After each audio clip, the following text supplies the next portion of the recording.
Hello, and may I begin by saying a huge thank you for this incredible opportunity to join this series of events, Green Futures.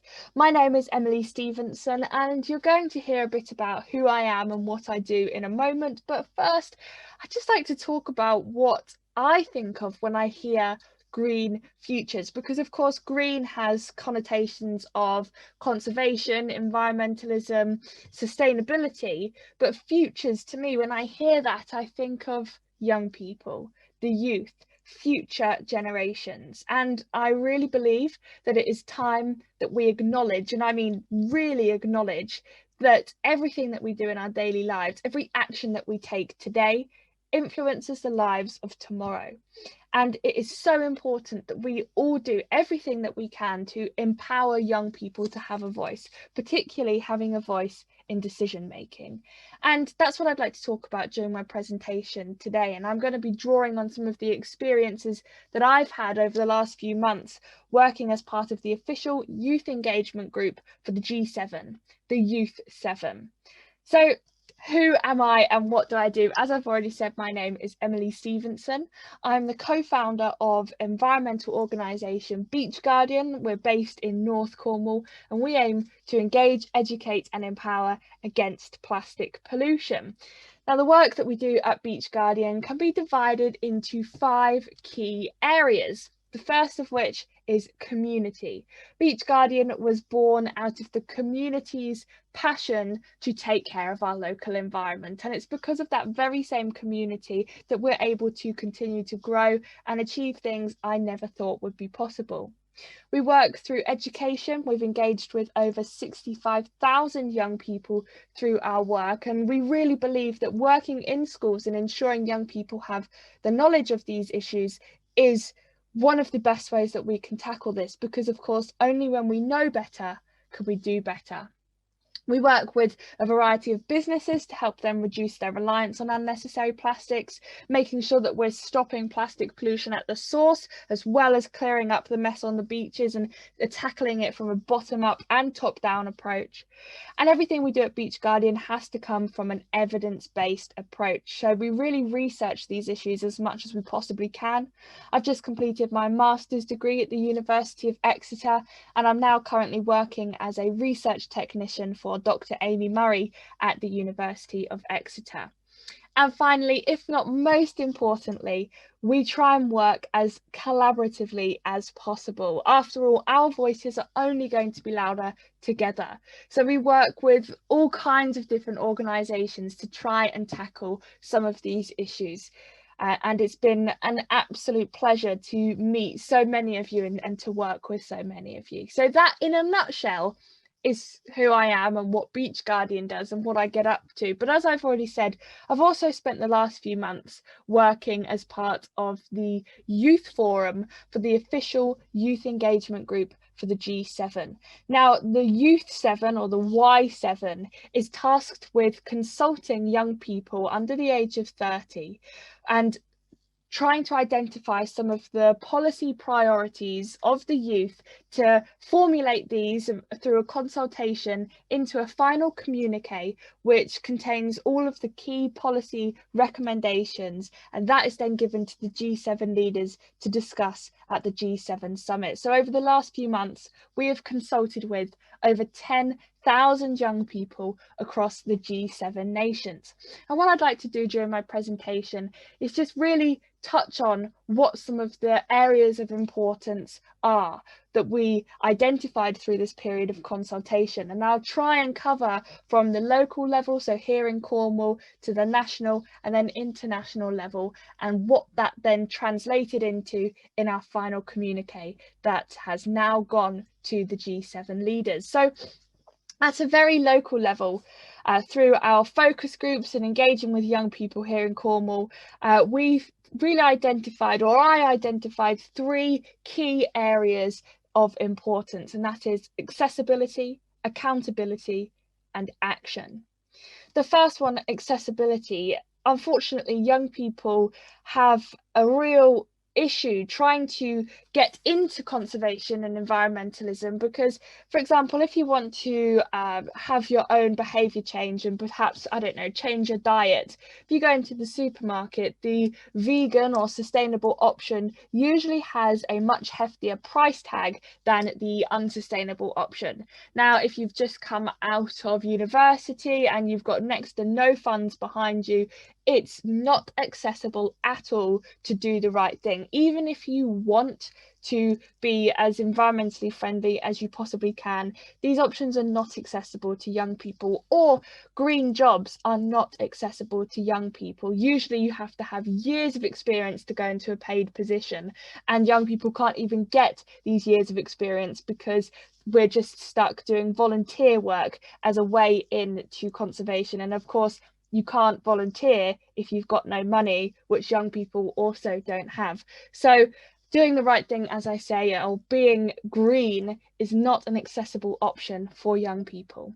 Then accountability. Something that really was clear through our consultation is that young people are sick of these false promises, and I feel like accountability and action really can go together here, the second and third options, in that leaders in powerful positions, they set these targets and they say that they may do something, and young people believe that they just totally fall flat on all of these promises that are made.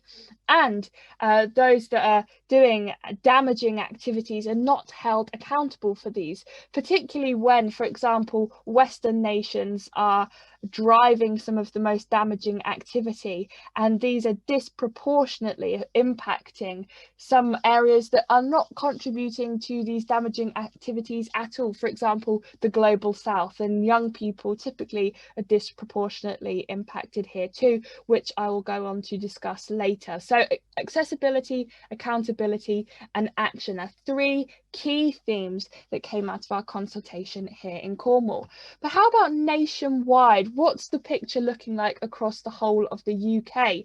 Well, we had a fantastic survey that went out to 3,000 young people across the UK, and this really formulated all of the priorities of young people in one fantastic report for us to use during our consultation. And out of this, we identified that 1/3 of young people that participated in this survey felt uninformed about climate change. And again, this really comes down to accessibility, because thinking about the accessibility of the information to be informed about climate change. But interestingly, young people feel like one of the best things that they can do to mitigate the impacts of climate change and to get involved in the climate change campaign is individual behaviour change. We outlined a series of solutions that we thought could help mitigate some of the issues of climate change. And the number one solution that young people that participated here in the UK identified was individual behaviour change. Now that to me screams from the accountability and action issues that we've already spoken about, how perhaps young people are sick of the adults, the people in power, saying that they'll do something to tackle these issues. Young people just think, you know, if we're going to see the change that we need to see to secure our future, we're going to be the ones to do it. And they're feeling this empowered drive to really tackle some of these issues. So it's painting quite a positive picture for the future. Something that I particularly identified was of importance for me, for the work that I do, but for us here in the Southwest, was, again, in this survey, we outlined a series of environmental issues ranging from climate change to deforestation, you know, all of the environmental issues that you can possibly think about. We put a long list and we asked the participants in the survey to order them in importance. And the number one most important issue out of all of them was plastic pollution. Now, for me, as I say, it's important for the work that I do, but here in the Southwest, we are exposed to plastic pollution on a daily basis, particularly marine plastic pollution. So this, to me, knowing that young people view this as important as I do, really empowers me to do so much more with what we're doing at Beach Guardian, and to include much more initiatives that young people can get involved with, so that they themselves can feel like they're contributing to tackling this issue that they've identified as important. Now, the final issue that I've listed here, by no means least, is mental health. And in the survey, it was identified that the single most important issue when looking at health, so with the Youth 7, what we were doing was we were divided up into 4 different areas: digital and technology, economy, climate and the environment, which is where I was working, and then finally health. Now, in the health area of the survey, again, just like with the climate and environment, there was outlined some of the issues with health. So pandemics was in there, antimicrobial resistance, mental health, social determinants of health. They were all outlined there in the survey. And the number one option that stood out to 56% of people that took part in the survey was mental health. And what was really interesting was when this was outlined and divided up into regional data, Cornwall and the Southwest was the second highest on the list for identifying mental health as the key priority. 67% of participants from the Southwest that took part in the survey identified mental health as the most important health issue that young people face. Now, for me, mental health issues and environmental issues really go hand in hand. We've seen, particularly the last 2 years spent during a pandemic, how connection to nature and access to blue and green spaces can drastically improve your mental health and well-being. Now, if that isn't accessible to young people, and we've got this constant eco-anxiety, eco-grief, this fear of inheriting a damaged planet, then it is no wonder why we identify mental health as being as important as we have. So what did this actually translate into? Yes, it's fantastic to have all of this data and these ideas that we've collected from young people, but how are we as young leaders going to translate that into real change? How are we going to make sure that world leaders at the highest level of international decision making are going to include these issues in their discussion? So as I already said, all of this consultation was then formulated into one communique, and the delegates and the Youth Forum spent a month negotiating over these issues, and the Youth Forum put together all of their ideas and priorities into a letter to the delegates, which went to the delegates, and then we published our final communique at the summit in mid-May. Now, I won't go into detail of the whole communique because there's a lot of detail in it. You can access it online to see exactly what was proposed, but just to highlight a few important issues that did get included in the communique. Environmental education was in there. Now, this for me was one of the most important parts to include, because again, we're going back to the accessibility and how having this access to the knowledge of these environmental issues is incredibly powerful for young people to have. So we recommended in the communique that environmental education is mandated in the curriculum across the G7 nations. Plastic pollution was in there, sustainable agriculture, zoonotic diseases and mental health took a very, very high precedent over all of the issues that we were discussing in the communique. And in fact, Boris Johnson, our Prime Minister, has already commented on the communique and identified himself that mental health was a hugely important point to come out of the communique, one that the world leaders themselves hadn't properly considered, and because of it being so highlighted by the Youth 7, they're really going to consider it during the discussions taking place in Carbis Bay. So it was fantastic. It was an epic experience to get this insight into what was important to young people. But what did I actually learn? Now, you know, as I've said, this advice may not seem like it's applicable to you if you're not under the age of 30, but it is so important that we all do everything we can to empower young people. So this advice may enable you to do exactly that better. Now, and of course, this advice is for anybody that may be struggling with some of the things that I have already struggled with. So hopefully we can tackle some of these issues together. So the first piece of advice that I have is knowing who you are. When I first came into the Youth 7, and I've always had an issue with this imposter syndrome, you know, I'm a young person and I don't have years of experience. I'm not established in my field. So am I allowed to say that I'm a marine biologist? Am I allowed to say that I'm a scientist? Am I allowed to say that I'm this profession or that profession? As a young person, it's very hard to know when you're at the point that you can say, I'm at that point. And we always sell ourselves short.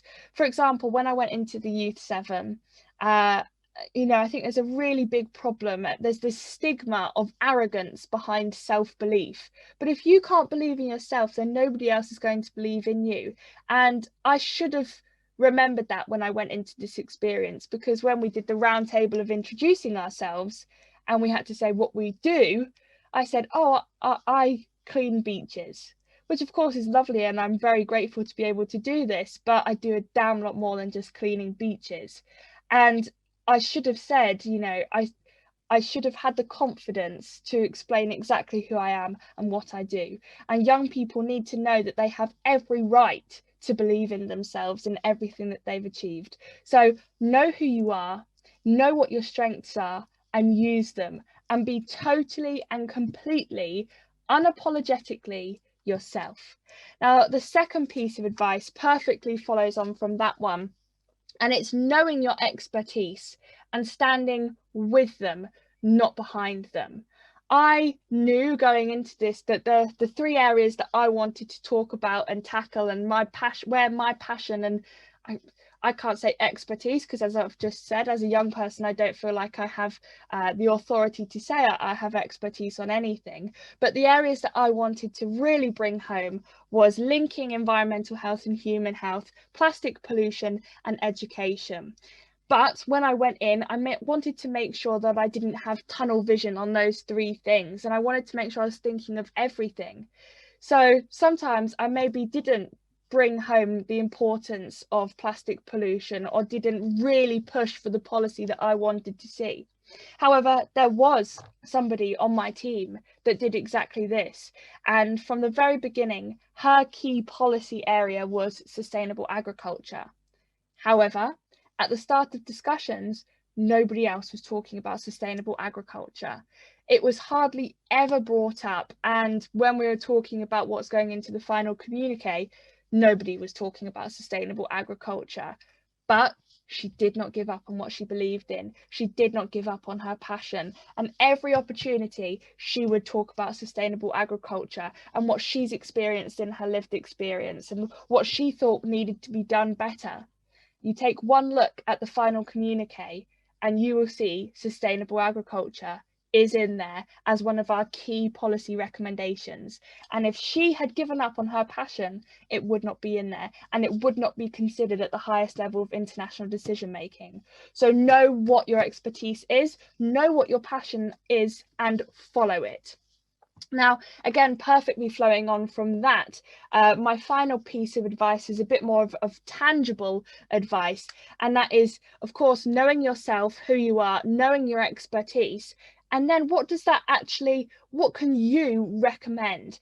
I had a fantastic experience last year where I went to a pub and these experiences are few and far between at the moment. And I was sat at the pub with my friend and he said, oh, I'm really interested. If you had the opportunity to sit down at the table with Boris Johnson and he says, you know, Emily, if you could have 3 policy recommendations right now and I would definitely adopt them, what would they be? And I sat in this pub and I thought, I don't actually have some actual policy recommendations. I know what the issues are and I know what I think could be done, but I didn't have in my back pocket 3 solid suggestions that I could make. Now, I think this is a really good thing to have. Just sit and think about, you know, if by some miracle, and you never know what opportunities are around the next corner, I'm sat in a room with some world leaders, what would I suggest that they actually do? because as I've just said, you never know what's around the next corner. Through the U7, I ended up joining meetings with government ministers, and we had a roundtable discussion at Chatham House. And because I'd sat down and thought about my 3 top policy recommendations, I could say them. I was ready with that advice. And usually, if you can give people solutions and suggestions, they're very open to taking it. So know who you are, know what your expertise is, and know what change you want to see. So just to bring it all together in one nice conclusion and really bringing home the importance of this, I want to end with a question. What right do young people have to have a seat at the table? What right do young people have to have a voice at the highest level of international decision making, or any decision making? Or what right do young people have to have a voice? Well, 50% of the world's population is currently made up of under 30-year-olds, and yet only 2.6% of world leaders are under the age of 30. So half of the world's population are under the age of 30, and yet the vast majority of decisions are made by people over the age of 30. And those decisions usually are in response to disasters or crises. And in those crises, young people are usually disproportionately affected. For example, the crises in the Yemen. Over 200,000 people have sadly lost their lives. 85,000 of them were young people. But were young people consulted in the crisis management? Were young people really considered when thinking of mitigation efforts? In 2011, when a devastating tsunami hit Japan, hundreds of thousands of people were displaced and made homeless. 100,000 of them were young people. Many children separated from their family because the tsunami hit on a school day. The way that society currently operates is failing young people, and I can say that with confidence. Currently, 20% of young people in the UK fail or leave school without the basic level of qualification. 20%.